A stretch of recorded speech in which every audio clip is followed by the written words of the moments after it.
Are you getting the voice?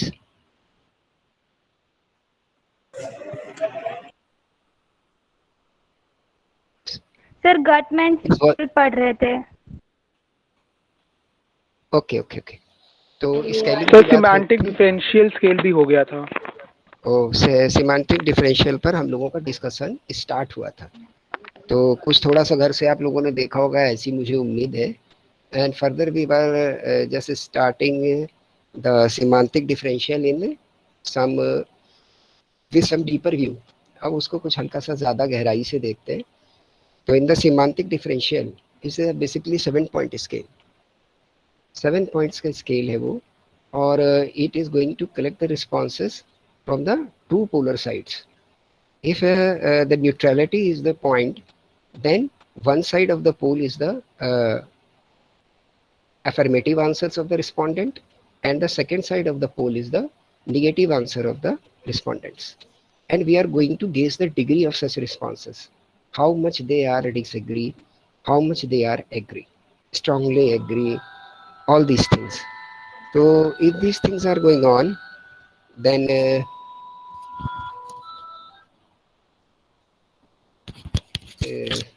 just a minute, is a phone call is there. Just a minute.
Yes, Beta.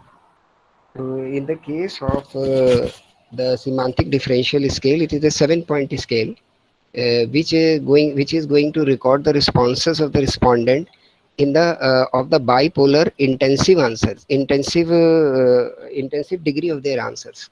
कितनी गहराई है उनके answers में, कि अगर कोई राजी है तो किस हद तक राजी है, नहीं राजी है तो किस हद तक नहीं राजी है, ये सारी चीज़ों पर काम करता है.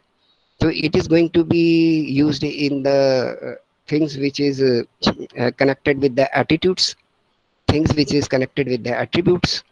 और एक क्वेश्चनेयर बना सकते हैं अच्छा सा इसका, जो भी हमारा सर्वे है या जो किसी प्रोडक्ट पर, किसी कंपनी पर, किसी भी चीज़ पर करना है, तो एक अच्छा सा क्वेश्चनर बना करके उसमें डिग्री असाइन करते हुए चल सकते हैं पर क्वेश्चनर वाइज. और इस तरीके से जब रिस्पॉन्सेस को हम लोग कलेक्ट करते हैं, then it is to be said that is collected by the help of the सीमांतिक डिफरेंशियल. क्लियर?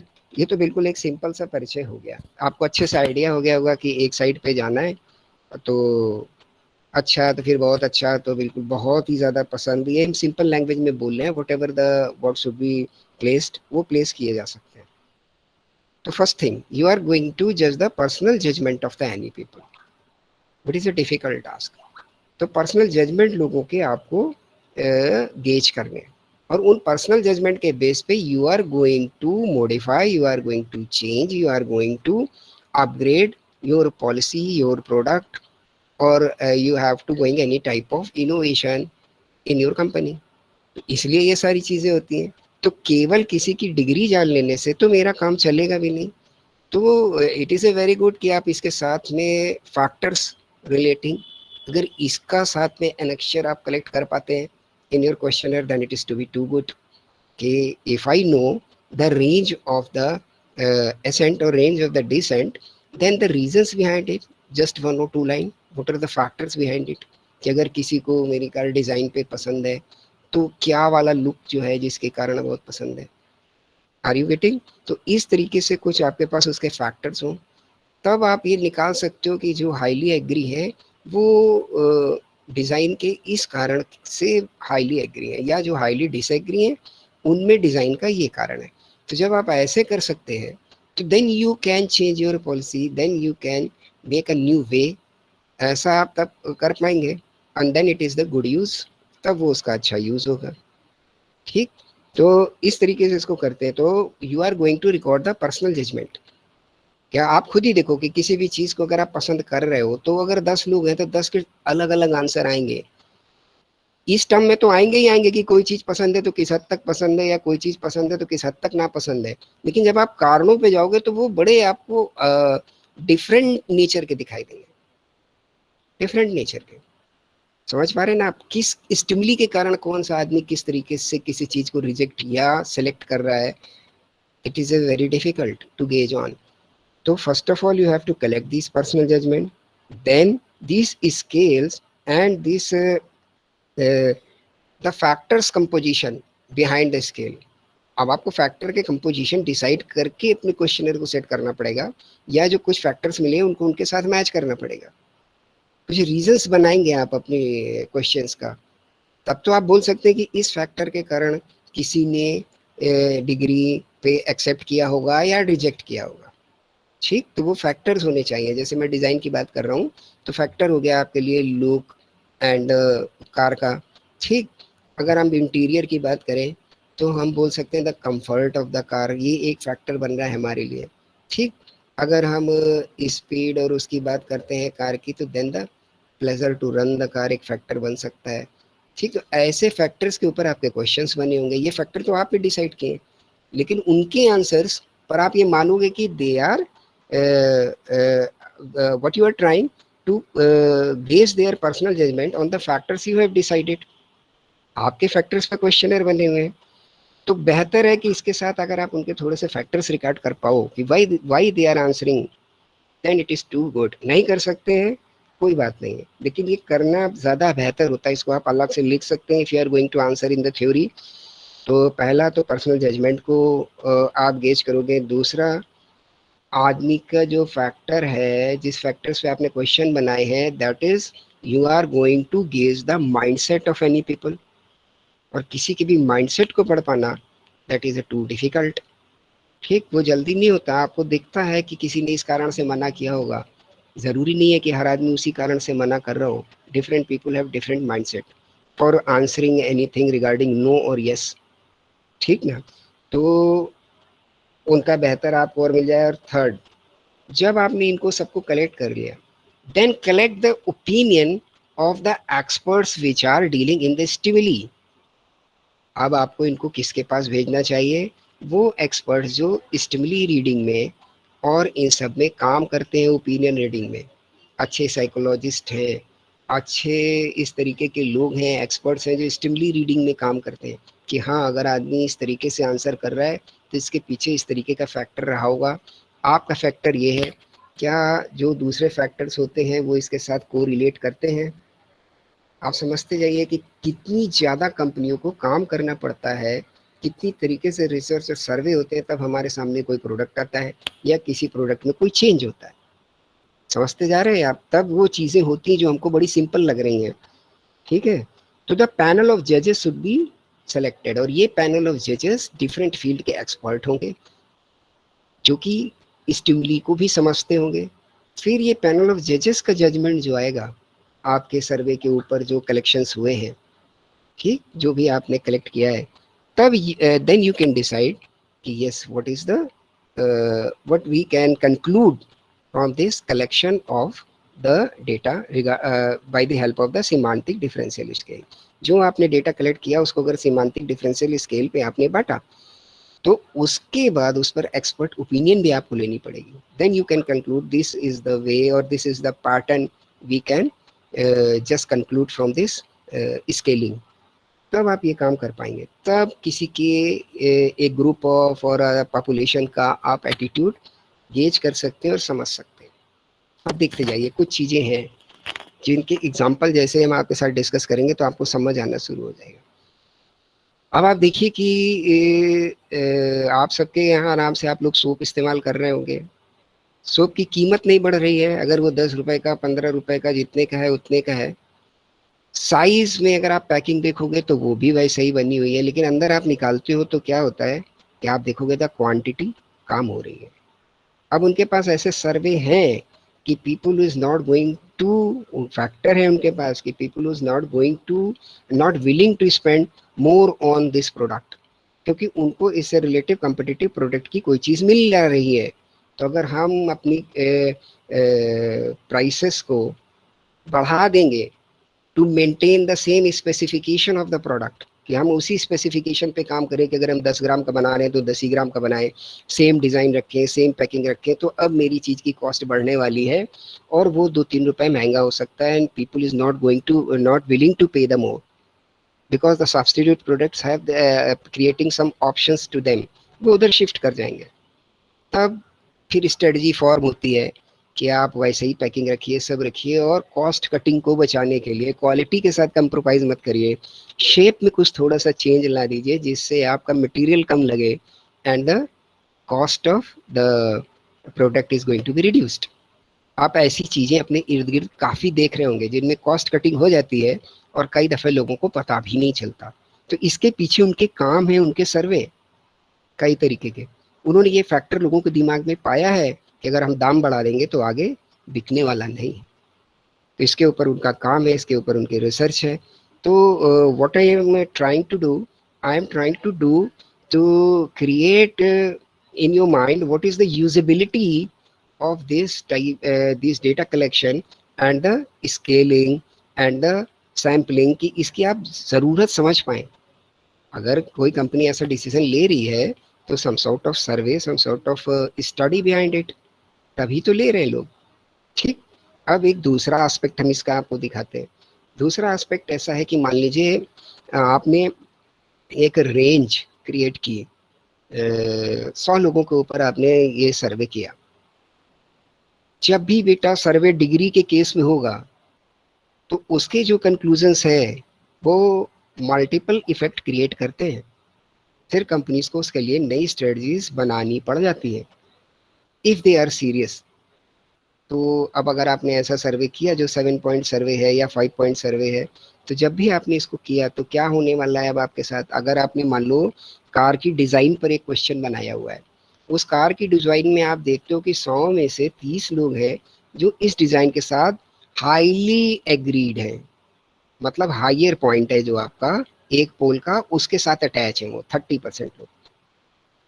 सिमिलरली 30 to 35% लोग ऐसे हैं जो हाईली डिसएग्री हैं कि नहीं साहब ये डिज़ाइन तो मुझे बिल्कुल नहीं पसंद है, I am totally disagree with this design. इसके कोई भी रीज़न हो सकते हैं, उनका माइंडसेट हो सकता है, उनका कोई कल्चरल बैकग्राउंड हो सकता है, कोई जनरेशन के गैप्स हो सकते हैं, वट एवर द रीज़न, ठीक ना। इसके कई सारे रीज़न हो सकते हैं और ये लोगों की अपनी सोच है, इस पर आप कुछ नहीं कर सकते, आप तो केवल कलेक्ट कर सकते हैं। और बाकी लोग बीच की रेंज में हैं। अब आपका प्रोडक्ट चल रहा है, अब आपके दिमाग में क्या जा रहा है कि ये यार ये जो सर्वे मैंने कराया इसमें मतलब अब हमारे लिए जो पोटेंशियल है that is just lying between the 70% और 65% because 30 to 35% are highly disagree. ये तो लेंगे नहीं इस डिजाइन के साथ। इसका मतलब मेरा जो बिजनेस है वो केवल 70% या 65% पे काम कर रहा है, और उसके बाद भी कई सारी डिग्रीज हैं। कोई जो है वो मॉडरेटली एग्री है, कोई मॉडरेटली डिसएग्री है। हो सकता है कल ये भी कन्वर्ट हो जाए कि हम नहीं खरीद रहे। तो यार अब तो बड़ी दिक्कत की बात है। और साथ ही साथ वो प्रोडक्ट को बंद भी नहीं कर सकते बिकॉज 30 से 32% लोग ऐसे हैं जो हाईली एग्री हैं। तो इस ये जो हमारा पोटेंशियल है इसको हम क्यों छोड़ें, क्योंकि ये तो खरीदने वाले लोग हैं, हाईली एग्री हैं। अब आपको समझ आ रहा है कि डेटा जब कलेक्ट होता है या जब उसकी स्केलिंग होती है तो उसके कैसे कैसे मल्टीपल इफेक्ट सामने आते हैं। तो इसको ओवरकम करने के लिए कई तरीके की टेक्निक्स बनती हैं, जिनको आप देखते हो कि अब इस कंपनी ने एक नई कार लॉन्च कर दी, अब ये एक नया प्रोडक्ट आ गया है। कारण क्या है? कारण उसके पीछे ये है, टेक्नोलॉजिकल एडवांसमेंट्स भी है। साथ ही साथ अगर कोई चीज में हमें टेक्नोलॉजिकल एडवांसमेंट करना है और कोई चीज हम आगे इतनी अच्छी लाने वाले हैं कि जो पीछे वाले को सब्स्टिट्यूट कर देगी, तो पीछे वाली मुझे बंद कर देनी चाहिए। बात समझ आ रही ना आपको, कि अगर मेरी एक नई चीज जो आ रही है वो पीछे वाले से इतनी ज्यादा बेहतर है कि पुराने सारे लोग नई वाली पे शिफ्ट कर जाएंगे, तो पुरानी हम क्यों चालू रखें? क्यों उसको हम एक्स्ट्रा एक अपने लिए, भाई if you are producing, if you are the manufacturer, a new burden you are creating, आपके लिए एक नया बर्डन है, एक नया उसके लिए फॉर्मेटिंग होगी, नई तरीके की आवश्यकता मशीन लगानी पड़े, नई तरीके की असेंबली लाइन बनानी पड़े। तो जब ये सारे काम आपको नए तरीके से करने हैं तो क्या ज़रूरत है हम पुराना प्रोडक्ट चालू रखें? वो ज़रूरतें इन्हीं रिसर्च से निकल के आती हैं जो कंपेल करती हैं कि अगर आप इसको बंद करने जा रहे हो तो you are going to loss the stake of 30 to 35% which are highly agree with your product design और योर प्रोडक्ट क्वालिटी। मतलब वो परचेजर पूरी तरीके से आपके साथ हाईली एग्री है, उनको तो आप लूज कर जाओगे, क्योंकि अगर कोई कंपटीटर उसी तरीके की प्रोडक्ट दे रहा है तो वो उधर शिफ्ट हो जाएंगे। समझ पा रहे हैं आप इस बात को? Please, are you getting this? What is the use of this scaling? Real world में ये कहाँ आपके लिए काम करता है? Please, any response? Is this example is okay to you? Yes. Okay. अब आपको अच्छे से समझ आ रहा होगा बेटा कि ये जो डिफरेंशियल स्केलिंग है, अब हम लोग यस नो पे काम कर रहे थे, कोई झगड़ा नहीं है। डेटा ले आए उसके हिसाब से हम कुछ भी कर रहे हैं, कोई झगड़ा नहीं है। जहाँ हमने डिग्री बनाई उसकी, और ये डिग्री तो आप ये मान के चलिए कि जब when you are scaling in bipolar और उसके बीच में भी आप डिग्री दे रहे हो कि कितना एग्री कितना डिसएग्री, तो यहाँ पर हर एक आदमी के माइंडसेट का काम शुरू हो जाता है, और किसी के भी माइंडसेट को बदला नहीं जा सकता है। तो now company have to cope up और एडजस्ट विद दिस रिजल्ट और कंक्लूजन ऑफ द डेटा। तो इस तरीके से चीज़ें आपके सामने आती हैं, जिसको हम अपना नॉर्मल तरीके से देखते हैं, अरे यार इनका एक नया और आ गया, अरे यार इनका एक नया और आ गया।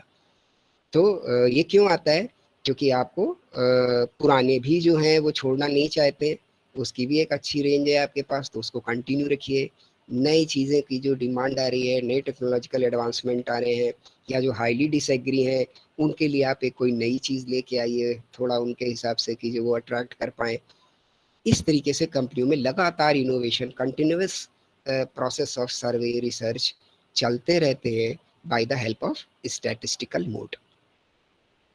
तो मैंने काफ़ी कोशिश की कि आपको ये स्केलिंग से रिलेटेड चीज़ों को कुछ बेहतर तरीके से समझाया जा सके इन द सिमांटिक डिफरेंशियल, और ये बेसिकली बेटा साइकोलॉजिकल एस्पेक्ट्स पे काम करता है। अब हम लोग चलते हैं अगले उस पर, that is the Likert. Likert scale जो है हमारा, ये 5 पॉइंट स्केल है, 7 पॉइंट नहीं, 5 पॉइंट। जो मिड पॉइंट है दैट इज़ द न्यूट्रल, वो न्यूट्रल पॉइंट है कि एग्री भी नहीं है डिसएग्री भी नहीं है। इससे आगे आप बना दीजिए कि एग्री, उसके बाद आगे बना लीजिए strongly agree. Same left side के एंड पे बना लीजिए कि डिसएग्री और हाईली डिसएग्री। तो 5 पॉइंट स्केलिंग हो गई, ठीक है। तो ये क्या करती है, आपके काम को और शॉर्ट डाउन, नैरो डाउन कर देती है, और ये थोड़ा रियलिस्टिक अप्रोच पर ज़्यादा काम करती है। इसका जो सर्वे और क्वेश्चनर बनेगा उसमें साइकोलॉजिकल एस्पेक्ट को कम लिया जाएगा, तो आप 5 पॉइंट पे काम कर सकते हैं। प्राइस सेंसिटिव, इसमें साइकोलॉजिकल एस्पेक्ट नहीं है, ठीक। भाई अब किसी चीज का प्राइस है तो ये रियलिस्टिक बात है कि जिसके पास जितनी पेइंग कैपेसिटी होगी उस हिसाब से आंसर करेगा, ठीक है। तो प्राइस सेंसिटिव क्वेश्चंस हो सकते हैं और ऐसे क्वेश्चन से, हाँ, जो डिजाइन के क्वेश्चन है, जो दूसरे कंफर्ट के क्वेश्चन है, जो किसी ऐसे क्वेश्चन है वो एटीट्यूड से कंसर्न करते हैं, उनको कोशिश करनी चाहिए कि हम सीमांतिक डिफरेंशियल में ले जाएं, ठीक। तो लाइकर्ट स्केल 5 पॉइंट स्केलिंग है और ये बाद में समेटिव है, ठीक है। अब इस पर कैसे काम होगा कि आपको इसमें भी ग्रुप लेना पड़ेगा, और ये जो हम बोलते चले जा रहे हैं आपसे कि हाईली एग्री डिसएग्री, इनको हम पॉइंट्स या नंबर्स भी दे सकते हैं, और इन पॉइंट्स और नंबर्स का हम टोटल निकाल करके ये जान सकते हैं कितने परसेंट लोग हमारे साथ हैं, कितने परसेंट लोग हमारे साथ नहीं है, ठीक। तो लाइकर्ट स्केल भी सिमिलर टू काफ़ी कुछ मिलता जुलता है इससे, ये भी रिलायबल स्केल है, और ये दोनों स्केल्स आपके अधिकतर अभी बिजनेसेस में यूज़ हो रहे हैं, लाइकर्ट स्केल और सिमांटिक डिफरेंशियल। नॉर्मल कोर्स में जब स्टडी काम करती है देन द लाइकर्ट स्केल, और जब हमारी स्टडीज़ उसमें चली जाती हैं कि हमको और इंटेंसिव स्टडीज़ करनी है, then we have to gauge the attitudes और the psychological effect of the respondent, तब हम लोग सीमांटिक डिफरेंशियल्स को भी यूज़ करते हैं, ठीक। इन दोनों के बीच डिफरेंस 7 पॉइंट का है। फर्स्ट डिफरेंस, कभी अगर डिफरेंस लिखने को आ जाए या पूछ लिया जाए आपसे, तो एक 5 पॉइंट स्केल है, एक 7 पॉइंट स्केल है। दूसरा डिफरेंस क्या है कि एक साइकोलॉजिकल एस्पेक्ट्स और एट्रीब्यूट्स पर ज़्यादा फोकस करता है सीमांतिक डिफरेंशियल, और लाइकर्ट रियलिस्टिक अप्रोच पर ज़्यादा फोकस करता है। इतना ही फ़र्क है, ठीक। दो बड़े बेसिक फ़र्क हैं। तो दो स्केल आपके हो गए। अब अगला स्केल एक और हम आपके साथ छोटा सा डिस्कस कर लेते हैं, फिर इसके बाद में मल्टी डायमेंशनल स्केलिंग। ये किस चीज़ की बात हो रही है बेटा कि जैसे आपने सैम्पलिंग में देखा था मल्टी स्टेज सैम्पलिंग, कि अगर हमारे डेटा का नेचर कुछ ऐसा है कि वो टाइम से या किसी इवेंट के साथ, सीजनैलिटी के साथ, या किसी भी तरीके से अपने नेचर को चेंज करता है within a period of your survey, ठीक। अगर आपका सर्वे का पीरियड है और उसके बीच में आपके डेटा का नेचर चेंज होता है, ऐसी उसकी क्वालिटी है, ठीक। तो अगर उसके आपके डेटा का नेचर चेंज होता है तो आपको मल्टी डायमेंशनल स्केलिंग करनी पड़ेगी, कि हर लेवल पर स्केलिंग करें आप उसकी, तब तो बेहतर रिजल्ट आएंगे, ठीक। अगर हम किसी भी समय के रिस्पोंडेंट की सेल, जैसे मान लीजिए हम करते हैं और सेल या किसी प्रोडक्ट के ऊपर कर रहे हैं, तो जो हमें रिस्पॉन्सेस, अगर हम मान लीजिए रेन कोट पर या छाते पर काम कर रहे हैं, तो जो रिस्पॉन्सेस हमें बरसात के समय में मिलेंगे वो गर्मी के समय में नहीं मिलेंगे, और वो जाड़े के समय में नहीं मिलेंगे। समझ आता जा रहा है ना, हर एक में डिफरेंस हो जाएगा। तो हम ये तो नहीं बोल सकते कि इस समय का कलेक्ट किया रिस्पॉन्स पूरे साल काम करने वाला है। और अगर कंपनी की स्ट्रेटजी या पॉलिसीज ईयरली डिसाइड होती हैं, हमें जो डिसीजंस लेने हैं, हमें जो एप्लीकेशंस करने हैं, as we are the company, we are going to adopt the results of the survey and frame the policy for the whole year. अगर मुझे ऐसा करना है तो I have to collect the data in the different stages and different dimensions. तो multi stage, जैसे आप sampling करते हैं मल्टी स्टेज, वैसे ही मल्टी, इसका जो एस्पेक्ट है, इसके मल्टी डायमेंशनल एस्पेक्ट पे काम करिए। मल्टी डायमेंशनल मतलब एक तरफ से अंदर जाने के बाद उसके कितने एरिनास खुलते हैं, उन पे भी आपको काम करना है। तो एक तो ये आप इसको सीजनल इफेक्ट के साथ देख सकते हो। दूसरे, अगर किसी को आपने सीधा एक क्वेश्चन डाला कि ये प्रोडक्ट आपको पसंद है कि ना पसंद है, इसकी डिग्री बता दीजिए, तो उसने बता दी, तो now you have to intensify it, उसमें अंदर आप जाएं और उसका डायमेंशन बनाए कि ये ना पसंद है तो कारण क्या, प्राइस है, कारण क्या, आप डायमेंशन दे रहे हैं ना आप उसको।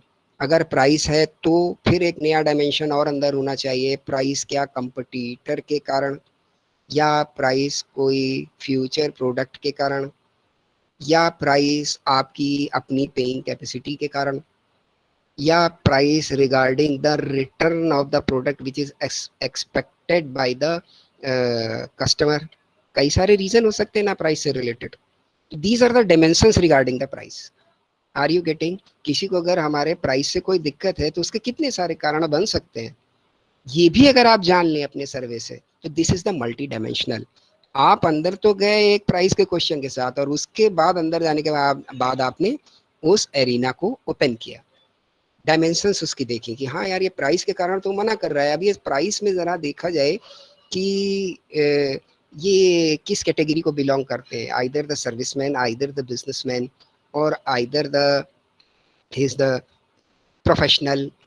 तो इससे हमें आइडिया लगेगा कि किस तरीके के लोग। फिर हम पूछने का क्वेश्चन कम है, लेकिन अगर मौका मिल जाता है तो हम पूछ सकते हैं इनकम ग्रुप, ठीक है। उसको दूसरे तरीके से पूछा जा सकता है, are sir are you the income tax payer और नॉट। तो इससे हमें अंदाजा लग जाएगा कि किस इनकम ब्रैकेट में है ये, ठीक है। फिर इसके बाद प्राइस से ही रिलेटेड फर्दर हम पूछ सकते हैं कि ये प्राइस की बात क्या sir, is there any product which is more price relative और concern with my product is. तो उसका आपको आंसर मिल जाएगा कि हमारे प्रोडक्ट जो है उससे रिलेटेड दूसरे जो प्रोडक्ट चल रहे हैं उनका प्राइस।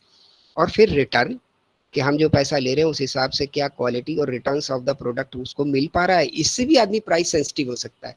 सो मेनी रीजंस। तो when you are gauging all these reasons and factors by your questions, means you are creating some dimensions regarding the price. ये तो एक एस्पेक्ट पे मैंने केवल आपसे बात की, दैट इज द प्राइस। तो ऐसे बेटा हर किसी एस्पेक्ट के साथ बात हो सकती है, ठीक।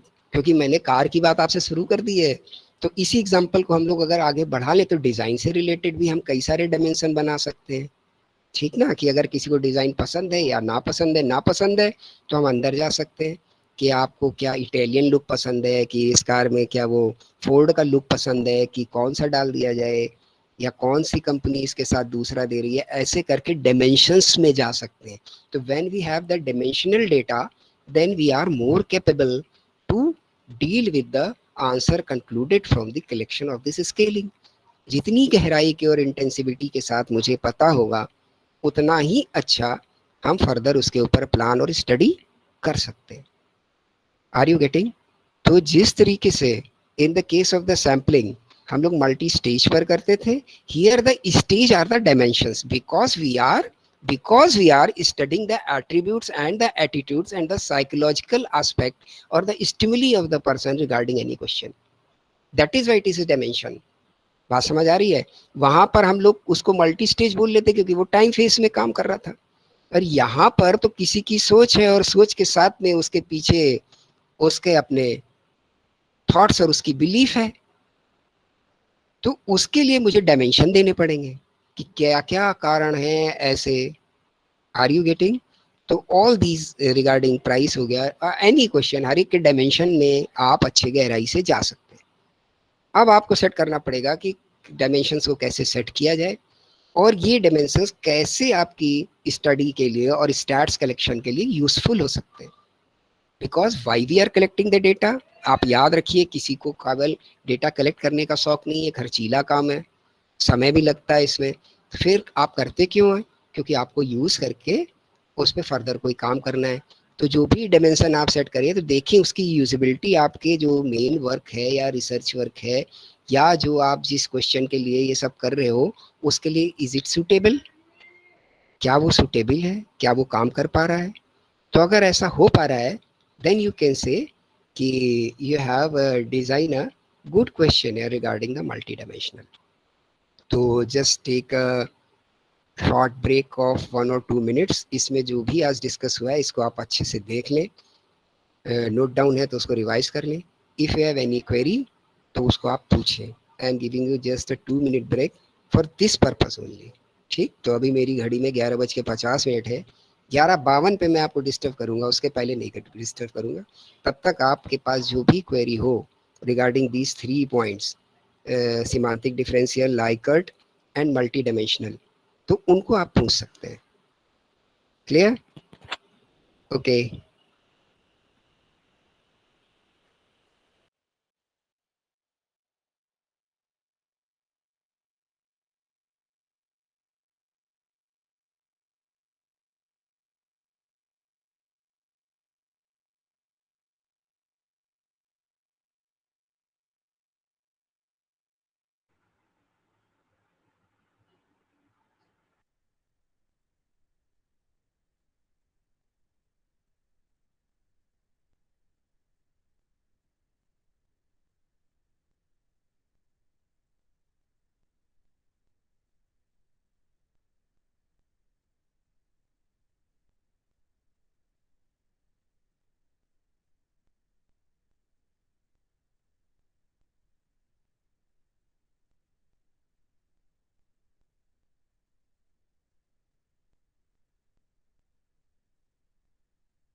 Yes, students, any question? कोई क्वेरी है बेटा? बंद हो गया यार। यस, कोई क्वेरी है?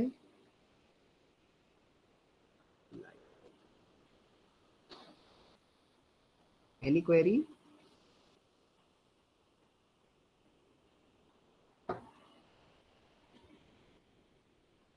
नो? ओके, तो काफ़ी अच्छे से आप लोग चल रहे हैं, कोई क्वेरी नहीं है, दैट इज़ टू गुड।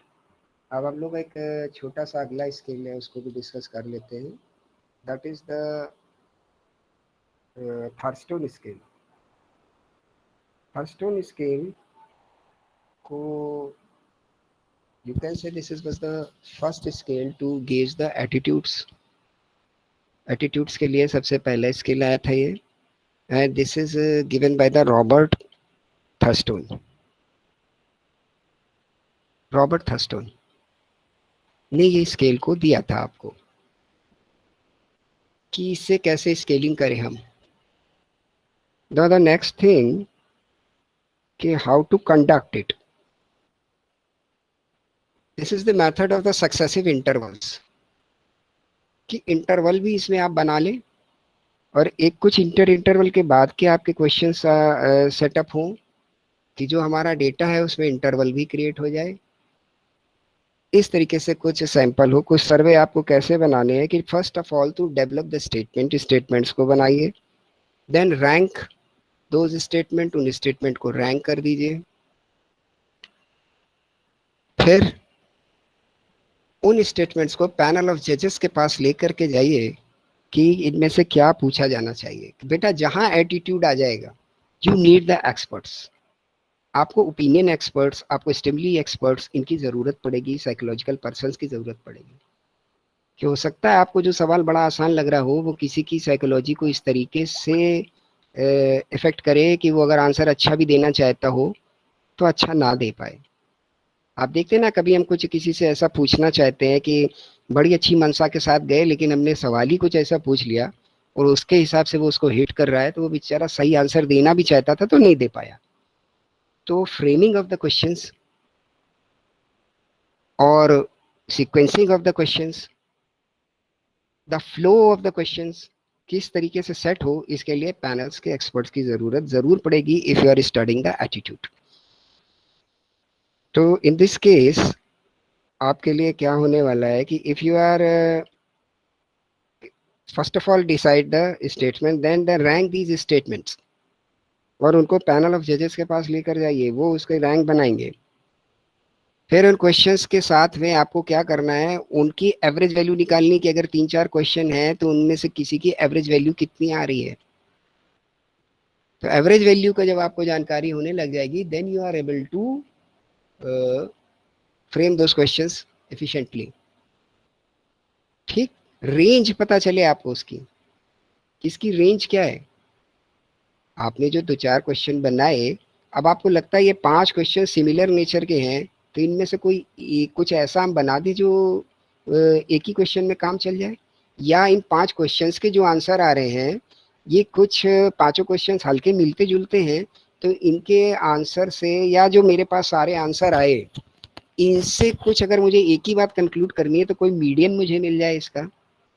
ठीक, तो कोई मीडियन या मीन जो काम कर सकता हो सारे आंसर्स पर, कि अगर एक मैंने सारे रिस्पॉन्सेस कलेक्ट किए और उसका एक मीन निकाल लूँ मैं, ये इनका मेथड हुआ करता था। ठीक है, इनका मीन निकाल लें हम, क्योंकि ये कब आया था, आप देखो स्केलोग्राम के बाद। तो स्केलोग्राम में आप क्या देख रहे थे कि उन्होंने सिंपली क्या किया, यस नो पे कलेक्ट किया और यस नो पे कलेक्ट करने के बाद में उसी पर ही उन्होंने क्यूमुलेटिव इफेक्ट को ले लिया और क्यूमुलेटिव इफेक्ट के हिसाब से उन्होंने अपने रिजल्ट को कंक्लूड कर दिया, जो कि आप खुद समझेंगे कि it is not so much logical.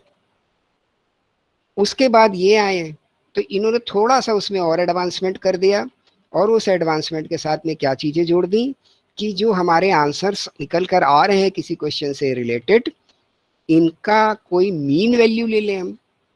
वो तो पूरा टोटल लगा दे रहे थे कि अगर मुझे 7 मिल गए तो मैं 7 लिख लूँ, 7 यस, अब ये बोलते हैं एक मीन वैल्यू ले लो, ठीक, तो एक एवरेज आंसर मुझे मिल जाए, तो या मीडियन वैल्यू ले लो, इस तरीके की चीजों का रेंज मिल जाए मुझे, इसकी रेंज क्या है, inter quartile range of your answers, ठीक। तो इस पर इन्होंने काम करना शुरू किया।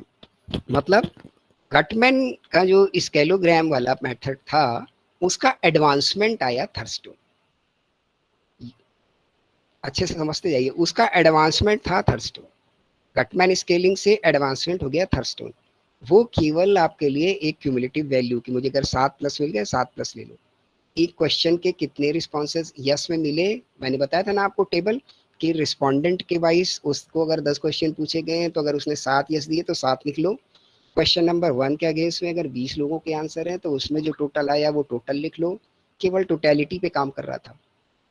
अब इन्होंने उसमें एक चीज और बढ़ा दी कि किसी क्वेश्चंस की मीन निकाल लो, कि इसके जो आंसर्स मिले उसकी मीन वैल्यू क्या है, तो हम ये बोल सकते हैं कि इस पॉपुलेशन पर एवरेजली इस क्वेश्चन पर लोग इतने हद तक कॉमनली एवरेज पे राजी हैं, ठीक। सेम मीडियन निकाल लो और रेंज निकाल लो, इंटर क्वार्टाइल रेंज निकाल लो। तो इस तरीके से इन्होंने कुछ उसमें एडवांसमेंट डालने की कोशिश की। तो ये आपके लिए था थर्स्टोन स्केल। फिर आगे जब हम लोग बढ़ जाते हैं तब ये डिग्री असाइन करते हैं, जो कि सिमांटिक डिफरेंशियल और लाइकर्ट स्केल और मल्टी डायमेंशनल स्केलिंग थी। तो आपके लिए आप देखो बेटा कि गटमैन स्केल और थर्स्टोन स्केल ये कैसे होगा, यूनी मॉडल, ये एक ही तरफ चल रहे हैं, are you getting, unimodal है ये, ठीक, बाईपोलर नहीं है, दोनों तरफ का मौका आपको नहीं मिल रहा है, यस नो, और उसके बाद उस यस नो में ही ये अपनी सारी कैलकुलेशन कर लेंगे, एक पूरा जोड़ लगा दे रहे थे, एक उसकी मीन वैल्यू निकाल दे रहे हैं, इस तरीके से काम कर रहे हैं। तो ये यूनी मॉडल है सिंपली। और जैसे ही आप किसी को 5 या 7 देते हो तो you are giving the dimension of the answer, यहाँ से डायमेंशन शुरू होता है, और मल्टी डायमेंशन एक ही में फर्दर आप और ज़्यादा अंदर तक चले जाओ। तो ये इसका एक पाथ हुआ। अगर आपको सीक्वेंस बनानी है स्केलिंग की तो आप देखो कि समय के साथ इवोल्यूशन जो होता है, जो चीज़ें समाज या व्यक्ति या लोग कोई भी स्टडी या थ्योरी अपने आप को इम्प्रूव करती चली जाती है time by time, that is by the experiences of such study और द थ्योरी और the practical results which are following in the custom और द सोसाइटी। एक सोसाइटी भी अपने आप को चेंज करती है समय के साथ में, तो ऐसे ही कोई स्टडी भी चेंज करती है, ऐसे ही कोई कॉन्सेप्ट भी अपने आप को चेंज करता है समय के साथ। तो आप स्केलिंग में देखिए स्केलोग्राम, स्केलोग्राम के बाद थर्स्टोन, उसका एडवांसमेंट, फिर उसके बाद आपके लिए लाइकर्ट और सिमांटिक डिफरेंशियल, फिर मल्टी डायमेंशनल, इस तरीके से आपकी चीज़ें आगे बढ़ती चली गई। Is it clear? Please response देते चलना बेटा। Is it clear?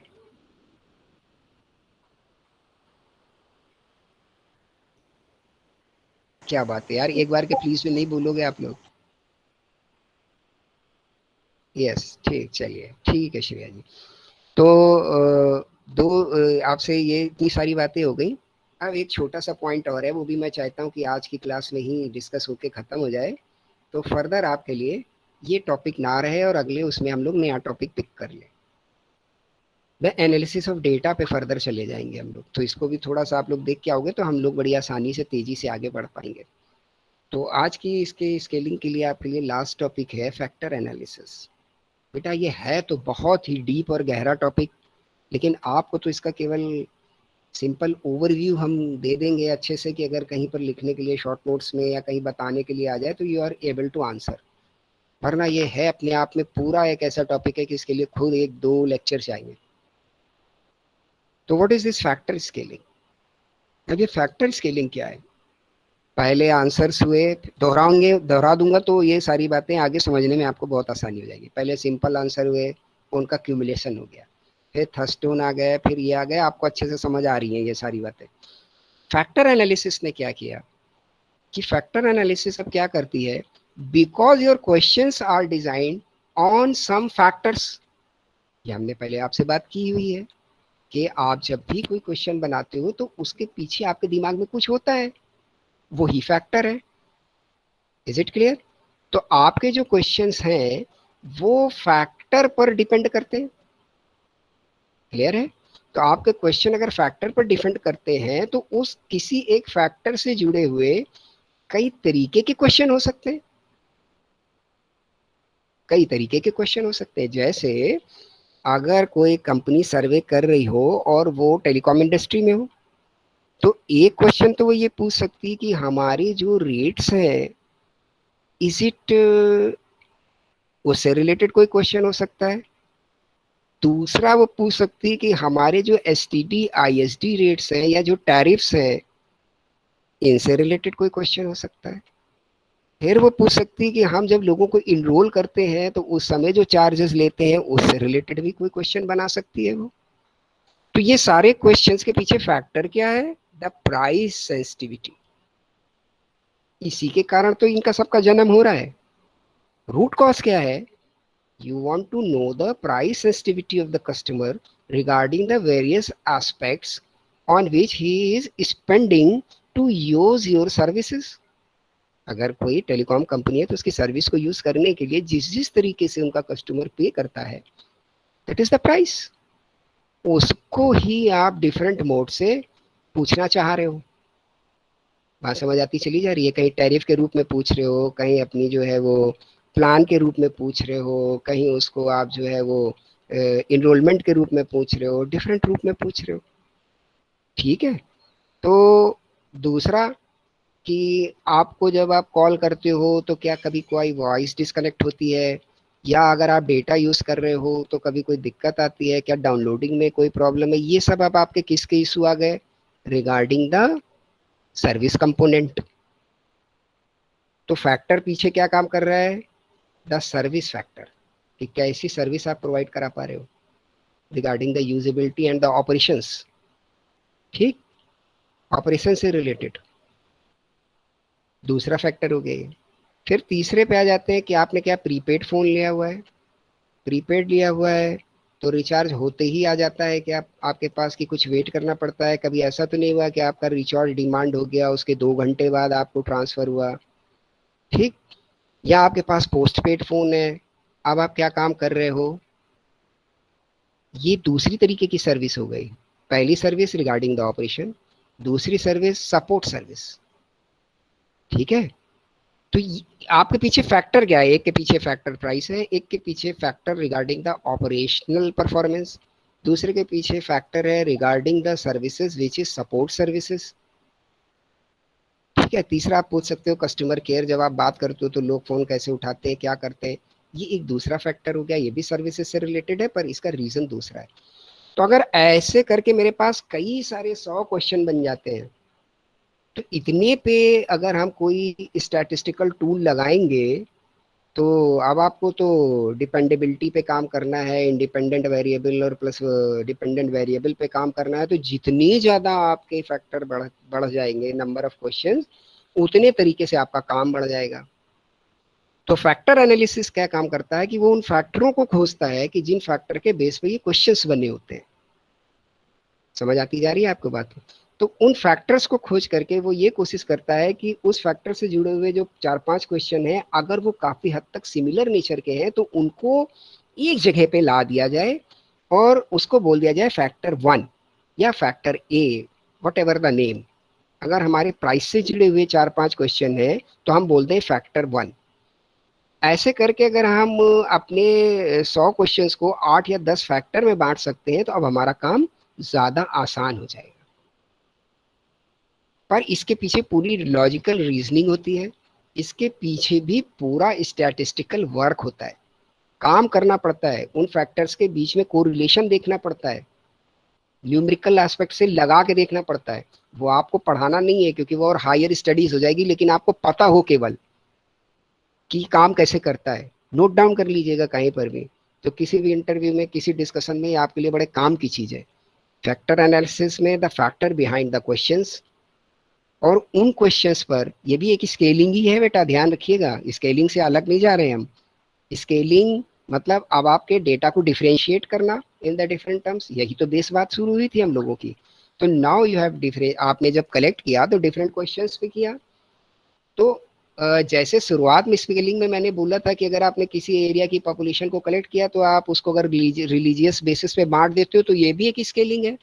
तो अब आपने जो ये डिफरेंट क्वेश्चंस फिर आपने अपने डेटा को कलेक्ट किया, उसको अगर आप फैक्टर बेस पे बांट रहे हो तो ये भी एक स्केलिंग है। तो कंफ्यूज मत होइएगा कि हम स्केलिंग से बाहर है कहीं, we are just in the topic of the scaling. तो अब आपने फैक्टर बना दिए, फैक्टर के पीछे के बेस। अब ये जो डिफरेंट डिफरेंट क्वेश्चन थे, जैसे price regarding the plan, price regarding the tariff, price regarding the talk value, ये सब प्राइस से रिलेटेड थे। इनके बीच का कोरिलेशन हम निकालेंगे जैसा मेरा डेटा मिला हुआ होगा। अगर वो कोरिलेशन ये बोलेगा कि yes these are the highly correlated, तो हम उनको एक फैक्टर के अंतर्गत ला देंगे। अगर हमारा कोरिलेशन कहीं बोल देता है धोखे से कि ये क्वेश्चन इसके साथ हाईली कोरिलेटेड नहीं है, लगता है ये प्राइस से कनेक्टेड है पर कोरिलेटेड नहीं है, तो उसको हम अलग रखेंगे, वो अलग फैक्टर बनेगा। इस तरीके से हम कई सारे फैक्टर बनाते हैं। तो फैक्टर क्या करता है, हमारे नंबर ऑफ क्वेश्चंस की स्केलिंग कर देता है, क्वेश्चन की भी स्केलिंग कर दी उसने। तो आपके लिए अब लेस फैक्टर्स हो गए। जब लेस फैक्टर्स है तो आप और अच्छे से स्टैटिस्टिकल टेक्निक अपना सकते हैं। ठीक, तो ये हमारे लिए क्या हो गया, फैक्टर्स के लिए फैक्टर एनालिसिस। फैक्टर का एनालिसिस करते हैं, उसके हिसाब से क्वेश्चंस को शॉर्ट डाउन करते हैं। टेक्निक्स हैं, उसके मेथड्स हैं, वो आपके लिए ज़्यादा इंटेंसिव हो जाएगा, आपके कोर्स में का हिस्सा भी नहीं है, आपको समझाने के लिए केवल मैं बता दे रहा हूँ। तो वो सब से आप फैक्टर को बनाते हो, फैक्टर ए 1 2 बी। तो ये जो 20 क्वेश्चन है, अगर ये आपके 7 फैक्टर बन गए तो आपका काम आसान हो गया। अब आपके पास पता है कि ये जो फैक्टर 1 है इसमें प्राइस रिलेटेड है, ये जो फैक्टर 2 है इसमें सर्विस रिलेटेड है, ये जो फैक्टर 3 है इसमें इससे रिलेटेड है। क्लियर? तो इस तरीके से जब हम फैक्टर्स पे काम कर लेते हैं तो इसको बोलते हैं फैक्टर एनालिसिस बेसिस स्केलिंग। ये फैक्टर एनालिसिस के हिसाब से की हुई स्केलिंग होती है। ठीक, और फर्दर फिर आप इस पे अपने स्टैटिस्टिकल टूल्स को अप्लाई कर दीजिए, और फिर उसके बाद जो भी रिजल्ट्स हैं उनको कंक्लूड करके फर्दर आप उनका इम्प्लीमेंटेशन अपने कंसर्न में कर सकते हैं as per your need and requirement. So now I think the topic regarding the techniques of the scaling is almost covered. Now it is your time. If you have any query regarding the discussion of today, you may raise it. उनको आप जल्दी से पूछ लें बेटा, वरना फिर class को वाइंड अप करने का टाइम हो रहा है। Yes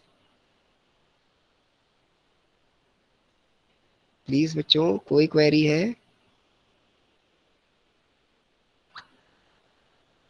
no, okay, anybody else? No? अरे बाप रे, सबके सब नो, ये बड़ा खतरे का भी साइन होता है बेटा। ये बिल्कुल डबल टाइप का साइन है। पूरी क्लास अगर नो पे चली जा रही है तो ये बड़े खतरे का भी साइन है। या तो आप लोग बिल्कुल बहुत अच्छे हैं, पूरा अच्छे से समझ गए, या तो आप लोगों ने बिल्कुल स्ट्रेटेजिकली कर लिया यार, आगे बात को बढ़ाओ ही मत, जल्दी खत्म करो, जल्दी बंद हो। ओके, इसको आप मजाक की तरह समझ लीजिएगा। ओके देन ठीक, this is time to wind up the class. अगली सेशन से हम लोग लेंगे द एनालिसिस। तो कोशिश करिएगा एनालिसिस को थोड़ा देख आइएगा तो और आसानी होगी हम लोगों को। ठीक है, पहले तो उसमें आसानी चीज़ें चलेंगी आपके लिए, ग्राफ मेथड्स हैं और ये सारे छोटे चीज़ें जो आप पहले से देख चुके हो। फिर आगे इसके कैलकुलेशन एस्पेक्ट पे आ जाएंगे हम लोग। Okay then, very nice meeting with all of you. Thank you very much, have a nice day. Thank you बेटा, thank you all of you, thank you all of you, thank you बेटा।